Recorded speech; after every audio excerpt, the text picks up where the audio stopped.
Along with the Punisher spinoff, Daredevil was one of the highlights of the Marvel series on Netflix. Nevertheless, Disney was long reluctant to integrate the franchise into the MCU. With Daredevil Born Again, the company is now daring to do so. But does the new project have any chance of matching the success of the dark and brutal streaming hit? And is it a full reboot, or is it more of a sequel? Get all the information now in our new original episode.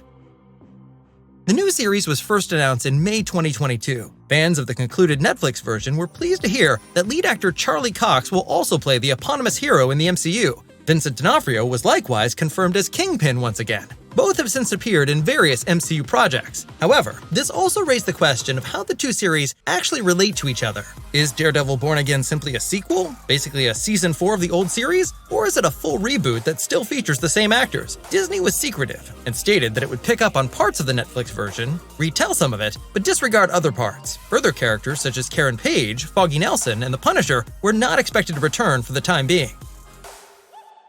The first 6 episodes of the new season were filmed and shown to test viewers in 2023. The outcome was so disastrous that Marvel didn't just slow things down a bit, but instead set the entire production back to square one. All directors, scriptwriters, and showrunners were fired and replaced. The whole thing happened at a time when Disney was generally reconsidering its approach to the MCU and wanted to focus more on quality than quantity in future. And in this case, quality probably means even more focus on the Netflix model. The majority of the old cast should be back, meaning Deborah Ann Woll as Karen Page, Eldon Henson as Foggy Nelson, and John Barenthal in his role as Frank Castle, aka the Punisher. Also to be seen again is Wilson Bethel as Bullseye. However, everyone involved reiterates that this is by no means a continuation of the previous 3 seasons. Dario Scardapane, who had already written the screenplay for the Punisher series, was appointed as the new showrunner. The episodes are now set to be directed by Justin Benson and Aaron Moorhead. The two have experience from Loki and Moon Knight. Philip Silvera, the same stunt coordinator who was responsible for the Netflix series, has also joined the team. The new orientation raises hopes that Disney has also taken the fans' criticism to heart. When Daredevil appeared in the She-Hulk series, there were already complaints that the character was presented in a too ridiculous way. The later spin-off Echo, by contrast, was already more convincing with its greater sense of seriousness. The first set pictures also convey the impression that they really want to go back to the roots. The classic Daredevil costume is back, and Frank Castle is covered in blood. So we can presumably expect dark, down-to-earth, and dramatic action on the streets of New York again. The new series story is to be partly based on the Born Again comic series by Frank Miller. Moreover, Devil's Reign by Chip Zdarsky and Marco Cicchetto will play a key role. One thing's for sure, both series are extremely dark and bloody. If you would rather not know anything about the content of the comics, you should skip the following part to avoid spoilers. You have been warned.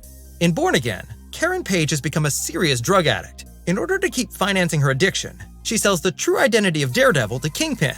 He then gradually begins to destroy Matt Murdock's life. The plot of Devil's Reign is already hinted at in the post-credit scene of Echo, in which Wilson Fisk learns that the people of New York want a new and strong mayor. He assumes this position, but Matt Murdock is appointed as deputy mayor. In this story, Kingpin knows nothing of his true identity. As a mayor, Fisk makes it his mission to hunt down all heroes and other citizens who use the streets of New York for vigilante justice. A corresponding task force is led by none other than Frank Castle. All in all, the series will comprise 18 episodes, which will be released in 2 parts. Filming for the first 9 episodes was completed in May 2024. There is no specific release date on Disney Plus for Daredevil Born Again, but we do know the month, March 2025. So, we are already looking forward to presenting you with a first trailer. It was already shown to a live audience at a Disney event in May. And that was all the information regarding Daredevil Born Again. What do you think? Does the MCU version even stand a chance? Or is it another case of Disney setting itself up for failure? Let us know your opinion in the comments. And if you like this video, be sure to give it the thumbs up.